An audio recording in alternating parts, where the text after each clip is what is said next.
Kerala cricket ലീഗിന്റെ 3ാം സീസണിൽ Kochi blue ടൈഗേഴ്സിനെ നയിക്കാൻ സാലി സാംസണും വൈസ് ക്യാപ്റ്റനായി ബേസിൽ തമ്പിയും. വെസ്റ്റ് ഇൻഡീസ് ഇതിഹാസമായ ക്രിസ് ഗെയിലാണ് പ്രഖ്യാപനം നടത്തിയത്.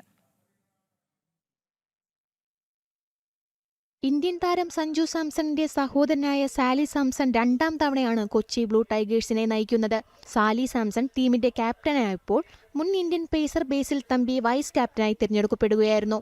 ടീമിന്റെ പുതിയ ഔദ്യോഗിക മുദ്രാവാക്യമായ once a blue tigers always a blue tigers എന്ന സ്ലോഗനും ക്രിസ് ഗെയിൽ അവതരിപ്പിച്ചു. ടീമിന്റെ ഔദ്യോഗിക സോഷ്യൽ മീഡിയ പ്ലാറ്റ്ഫോമുകളിലൂടെയായിരുന്നു പ്രഖ്യാപനം.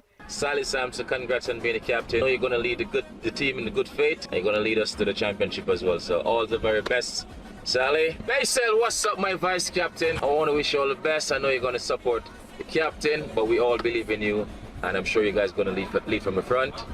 Congrats again. You know, yes, Sally, cup blue. Go Sally and Basil, man. Rock it. കഴിഞ്ഞ സീസണിൽ സാലി സാംസൺ പുറത്തെടുത്ത നേതൃത്വ മികവ് ശ്രദ്ധേയമായിരുന്നുവെന്നും ബേസിൽ തമ്പിയുടെ അനുഭവ സമ്പത്ത് ടീമിന് വലിയ കരുത്തേകുമെന്നും ക്രിസ് ഗെയിൽ പറഞ്ഞു.